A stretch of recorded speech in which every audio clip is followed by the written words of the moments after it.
ማታ ስንተኛ ነገ ጠዋትማ 12 ሰዓት ተነስቼ ያንን የተጠራቀመ ሥራ ጨርሳለሁ፣ ወይም ከነገ ጀምሮ ይህን የማባክነውን ሰዓት ቀንሼ ለራሴ ለውጥ እሰራለሁ ብለን አቅደን ጠዋት ስልካችን ሲጮህ ግን 5 ደቂቃ ልጨምር ብለን ተመልሰን ተኝተን እናውቃለን አይደል? ከሰዓታት በኋላ ስትነቃ ሰዓቱ ሄዶ ያቀድከው ቀርቶ ቀኑን ሙሉ ራስን እየወቀስክና እኔ መቼም አይሳካልኝም እያልክ በጸጸት ውለህስ ታውቃለህ? ይህ ያንተ ብቻ ሳይሆን የብዙዎቻችን የዕለት ተዕለት ትግል ነው። የሚገርመው ግን ችግሩ የፍላጎት ማጣት አለመሆኑ ነው። እንዲያውም ነገ ትልቅ ሰው ሆናለሁ ብለህ መመኘትህ ብቻ ለውድቀትህ የመጀመሪያው ምክንያት ሊሆን እንደሚችል ብነግርህ ታምነኛለህ? አዎ፣ አእምሮህ ግቡን ገና ሳይጀምረው እንደ ተራራ ስለሚፈራው ተወው አይሆንልህም የሚል የሰነፍ ስሜት እየሰጠህ ነው።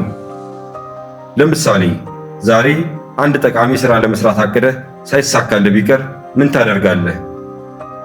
ዛሬማ ቀኑ ተበላሽቷል ብለህ የቀረው ሰዓት ፌስቡክና ቲክቶክ ላይ እየተንከራተት በከንቱ ታሳልፈዋለህ? ወይስ ደግሞ ያለፈው አልፏል፣ አሁን ካለችኝ 30 ደቂቃ ውስጥ አንድ ነገር በመስራት እጀምራለሁ ብለህ አቧራህን አራግፈህ ትቀጥላለህ? አብዛኞቻችን በሕይወታችን ውስጥ ጉዟችንን የምናቆመው ስለወደቅን ሳይሆን ስንወድቅ ራሳችንን መያዝና ይቅር ማለት ስለሚሳንን ነው። ዛሬ ያንን የጠፋውን የራስን መግዛት ቁልፍና የብዙ ስኬታማ ሰዎችን ምስጢር የሆኑ 3 ማዕዘናትን እነግርሃለሁ። እነዚህ 3 ነገሮች ካወቅክ በኋላ አልቻልኩም የሚለው ቃል ከጭንቅላት ይወጣና ትናንሽ እርምጃዎችህ እንዴት ትልልቅ ለውጦችን እንደሚያመጡ በተግባር ታያለህ። እስከ መጨረሻው ተከታተለኝ። ከዛ በፊት ግን አንድ ጊዜ ቻናሉን ሰብስክራይብ በማድረግ የደወል ምልክቷን እንድትጫን ላስታውስህና ወደ ዋናው ቆይታችን እናልፋለን። የመጀመሪያው የራስን መግዛት ማዕዘን ብዙ ሰዎች ትኩረት የማይሰጡት ግን እጅግ በጣም ኃይለኛ የሆነው የጥቃቅን ድሎች ጥበብ ነው። ሕይወታችን በትልልቅ ግቦችና ምኞቶች የተሞላ ነው። ክብደት መቀነስ፣ መጽሐፍ መጻፍ፣ አዲስ ንግድ መጀመር ወይም ደግሞ የተሻለ ሰው መሆን። እነዚህ ግቦች በጣም ግዙፍ ከመሆናቸው የተነሳ ከወዲሁ ያስፈሩናል፣ እንዳንንቀሳቀስ ያቅቡናል፣ ወይም ደግሞ ወዲያው እንድናቆም ያደርገናል። የጥቃቅን ድሎች ጥበብ የሚያስተምረን ግን ትልልቅ ግቦችን ወደ ትናንሽ በቀላሉ ሊገኙ የሚችሉና ዕለታዊ ተግባራትን መከፋፈልን ነው። ይህ ማለት ክብደት መቀነስ ከፈለክ በቀጥታ አስቸጋሪ ወደ ሆነው አመጋገብ፣ የአካል ብቃት እንቅስቃሴ ከመግባት ይልቅ በቀላሉ ዛሬ 10 ደቂቃ በእግር ሄዳለሁ ብለህ መጀመር ትችላለህ። መጽሐፍ መጻፍ የምትፈልግ ከሆነ ዛሬ 1 ገጽ ብቻ ጽፋለሁ ብለህ መወሰን ትችላለህ። እነዚህ ጥቃቅን ተግባራት ምንም እንኳን ትንሽ ቢመስሉም ትልቅ ለውጥ የማምጣት አቅም አላቸው። የጥቃቅን ድሎች ጥበብ ስነ ልቦናዊ ጠቀሜታው በጣም ከፍተኛ ነው። እያንዳንዱ ትንሽ ተግባር ስናጠናቅቅ አእምሯችን ዶፓሚን የተባለውን የደስታ ሆርሞን ይለቃል። ይህ ዶፓሚን ሽልማት እንደተሰጠን ያክል ስሜት ይሰጠናል። በዚህ ምክንያት የበለጠ እንድንሰራ፣ የበለጠ እንድንጥርና ትልቁን ግባችንን ለማሳካት እንድንጓጓ ያደርገናል። ትናንሽ ድሎች በራስ መተማመናችንን ቀስ በቀስ ይገነባሉ። የምንችለው ነገር እንዳለ እንድናምን ያደርጉናል። እናም ከትልቅ ውድቀታችን እንድንርቅ ይረዳሉ። ከሁሉም በላይ ደግሞ የጥቃቅን ድሎች ጥበብ ወደ ቋሚነት ያመራናል። አንድን ነገር ለትንሽ ጊዜ በቋሚነት ስናደርገው ልማድ ይሆናል። እናም ልማድ ከሆነ በኋላ ያንኑ ተግባር ለማከናወን ከፍተኛ የውስጥ ኃይል ማውጣት አይጠበቅብንም። ለምሳሌ በቀን 10 ገጽ መጽሐፍ የማንበብ ልማድህን ከጀመርክ ከጊዜ በኋላ 10 ገጽ ማንበብ እንደ እስትንፋስህ ቀላል ይሆንልሃል። ይህ ልማድህ በራስ ስር እንድታከናውኑ ያግዝሃል። ይህም በመጨረሻም ትልቁን ግብህን እንድትደርስ የሚያስችልህን መንገድ ይጠርጋል። የዚህ ጥበብ ውበት እያንዳንዱ ቀንህ አሸናፊነት እንዲሰማ ማድረጉ ላይ ነው። ከዚህ ጋር ተያይዞ ሁለተኛው የራስን መግዛት ማዕዘን የማይታጠፍ የዕለታዊ መርሃ ግብር ነው። ሕይወት በየጊዜው በሚለዋወጡ ነገሮች የተሞላ ነው።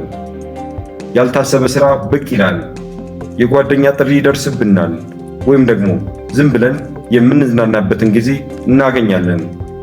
እነዚህ ሁሉ ደግሞ ዓላማዎቻችንን ከያዝነው መንገድ እንድንስት ያደርጉናል። የማይታጠፍ የዕለታዊ መርሃ ግብር ማለት ግን ለተለዋዋጭነት የማይፈቅድ ጥብቅ ስርዓት ማለት አይደለም። ይልቁንም በቀን ውስጥ ማድረግ የምንፈልጋቸውን ቁልፍ ተግባራት ለይቶ ማወቅና ለነሱ ቋሚ ጊዜ መስጠት ማለት ነው። ለምሳሌ ጠዋት 12 ሰዓት መነሳት፣ ከስራ በኋላ ለ30 ደቂቃ የአካል ብቃት እንቅስቃሴ ማድረግ ወይም ደግሞ ምሽት ላይ ለ1 ሰዓት ያህል ለመማር ወይም ለማንበብ ጊዜ መመደብ። የዕለታዊ መርሃ ግብር ብዙ ጠቀሜታዎች አሉት። አንደኛ፣ ውሳኔ ማድረግ ጫናን ይቀንሳል። በቀን ውስጥ ምን ማድረግ እንዳለብህ ለማሰብ ጊዜ አታጠፋም። ፕሮግራም ስላለህ ማድረግ ያለብህን ነገር ታውቃለህ። ይህ አእምሮህን ያሳርፈዋል። እናም ውሳኔ ማድረግ አቅምህን ለበለጠ አስፈላጊ ነገሮች እንድታውለው ይረዳሃል። ሁለተኛ፣ መርሃ ግብር ተግባራትን ወደ አውቶማቲክ ልማዶች ይለውጣል። አንድን ተግባር በተመሳሳይ ሰዓት በየቀኑ ስትሰራው አእምሮህ ከጊዜ በኋላ ያንን ተግባር ከአካባቢውና ከሰዓቱ ጋር ያያይዘዋል። በዚህ ምክንያት ያንን ተግባር ለማከናወን የምታደርገው ጥረት ይቀንሳል። እንደ ጥርስ መቦረሽ ያህል ቀላል ይሆንብሃል። ሶስተኛ፣ መርሃ ግብሮች ለሕይወትህ መዋቅር ይሰጣሉ። ሕይወትህ በግልጽ የተቀመጠ አቅጣጫ ሲኖረው በቀላሉ አትደናገርም፣ አትዘናጋም፣ ወይም ጊዜህን በከንቱ አታባክንም። በየቀኑ የምትሰራቸው ነገሮች ከትልቁ ግብህ ጋር የተያያዙ ሲሆኑ እያንዳንዱ ቀንህ ትርጉም ያለውና ዓላማ ያለው ይሆናል። የማይታጠፍ መርሃ ግብር ለመገንባት በመጀመሪያ ደረጃ በሕይወትህ ውስጥ በጣም አስፈላጊ የሆኑትን 2-3 ነገሮች ለይ። እነዚህ ነገሮች ለግል እድገትህ፣ ለጤንነትህ ወይም ለስኬትህ ወሳኝ የሆኑ ተግባራት ሊሆኑ ይችላሉ። ከዚያም ለእነዚህ ተግባራት ቋሚ ጊዜ መድብና ያንን ጊዜ አትለዋውጥ። መጀመሪያ ላይ ከባድ ሊሆን ይችላል፣ ነገር ግን ከጥቂት ሳምንታት በኋላ ይህ መርሃ ግብር የሕይወትህ ወሳኝ አካል ይሆናል።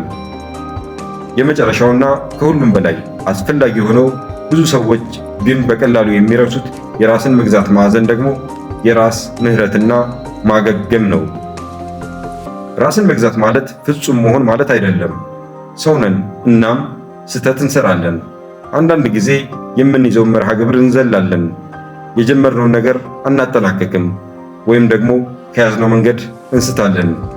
በእንደዚህ አይነት ጊዜያት አብዛኞቻችን ራሳችንን እንወቅሳለን፣ እንረግማለን፣ እናም አልረባህም ወይም መቼም ሊሳካልህ አይችልም ብለን ለራሳችን አሉታዊ መልእክቶችን እንሰጣለን።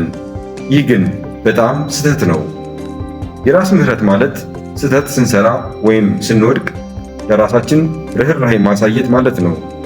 ራሳችንን ይቅር ማለትና ወዲያውኑ ወደ ትክክለኛው መንገድ መመለስ ማለት ነው። ልክ ለቅርብ ጓደኛ የምትሰጠውን አይነት መረዳትና ድጋፍ ለራስ መስጠት ማለት ነው። የራስ ምህረት አስፈላጊ የሆነበት ዋና ምክንያት ፍጹምነትን መፈለግ ብዙ ጊዜ ወደ ተስፋ መቁረጥ ስለሚያመራ ነው። አንድ ጊዜ ስህተት ስንሰራ አልሆነልኝም ብለን ሁሉንም ነገር ትተን ወደ ቀድሞ ልማዳችን የመመለስ አዝማሚያ አለን። ነገር ግን ራሳችንን ይቅር ስንልና ከስህተታችን ስንማር እንደገና የመጀመርና የመቀጠል አቅም እናገኛለን። ይህ ልክ በጉዞ ላይ እያለን ስንወድቅ ተነስተን አቧራችንን አራግፈን ጉዞአችንን እንደመቀጠል ነው። የራስ ምህረት ደግሞ ማገገምን ያቀላል። አንድ ቀን የዕቅድህን መዘዝ ብትበላ ለራስህ አትፍረድ። ዛሬ ባይሆንም ነገ በተሻለ ሁኔታ እቀጥላለሁ ብለህ አስብ። ስህተቱ ለምን እንደተፈጠረ ተረዳ እንጂ ራስን አትውቀስ። ምናልባትም ምክንያቱ ድካምህ ወይም ያልተጠበቀ ክስተት ሊሆን ይችላል። ከዚያም ነገ እንዴት በተሻለ ሁኔታ መቀጠል እንደምትችል ዕቅድ አውጣ። ይህ ልማድ የረጅም ጊዜ ራስን መግዛት ለመገንባት ወሳኝ ነው። ያለሱ እያንዳንዱ ትንሽ ስህተት ትልቅ ውድቀት ሆኖ ይታየናል። እናም በቀላሉ ተስፋ እንቆርጣለን። የራስ ምህረት ሕይወት ጉዞ መሆኑን እንድትረዳ ያግዝሃል። እናም በዚህ ጉዞ ውስጥ መውደቅና መነሳት የተለመደ ነገር ነው። ዋናው ነገር ከመውደቅ በኋላ እንዴት እንደምትነሳ ነው። እንግዲህ ጓደኞቼ ዛሬ ስለ 3 ኃይለኛ ልማዶች ተነጋገርን። የጥቃቅን ድሎች ጥበብ፣ የማይታጠፍ የዕለታዊ መርሃ ግብርና የራስ ምህረትና ማገገም። እነዚህ 3 ነገሮች እንደተሳሰሩ ሰንሰለቶች ናቸው። አንዱ ያለ ሌላው ሙሉ ሊሆን አይችልም። ጥቃቅን ድሎች እንድትጀምር ያበረታቱሃል። የዕለታዊ መርሃ ግብር ደግሞ በቋሚነት እንድትቀጥል ያግዝሃል እና የራስ ምህረት ደግሞ ስትሳሳት ተስፋ ሳትቆርጥ እንድትነሳ ያደርግሃል። ራስን ለመግዛት አትበገር። የማይበገር ራስን መገንባት በአንድ ጀንበር የሚፈጠር ነገር አይደለም። ጊዜ፣ ትዕግስትና ቋሚነት ይጠይቃል። ነገር ግን እነዚህ ልማዶች ወደ ሕይወትህ ስታመጣቸው የሕይወትህ እያንዳንዱ ገጽታ ወደ አዎንታዊ ለውጥ ሲያድግ ታየዋለህ። የበለጠ ምርታማ ትሆናለህ። በራስ መተማመንህ ይጨምራል። እናም ከሁሉም በላይ ደግሞ የምትመኘውን ሕይወት የመምረጥ ነፃነት ታገኛለህ። አስታውስ፣ ራስን መለወጥ የሚጀምረው ከሐሳብ ምርጫ ነው። አሁን እነዚህን ልማዶች ወደ ሕይወትህ ለማምጣት ወስነሃል? ከታች ባለው ኮሜንት ላይ የትኛውን ልማድ ነው መጀመሪያ መተግበር የምትፈልገው? ይህ ቪዲዮ ጠቃሚ ሆኖ ካገኘው ላይክ አድርግና ለጓደኞችህ ሼር አድርግ። ለበለጠ አዎንታዊና ሕይወት ለዋጭ ይዘቶች ደግሞ የቻናላችን የዘወትር አድማጭ እንድትሆን ሰብስክራይብ ማድረግን አትርሳ። በቀጣይ ቪዲዮ እስከምንገናኝ ድረስ መልካም የሕይወት ጉዞና ስኬታማ ጊዜን እመኛለሁ።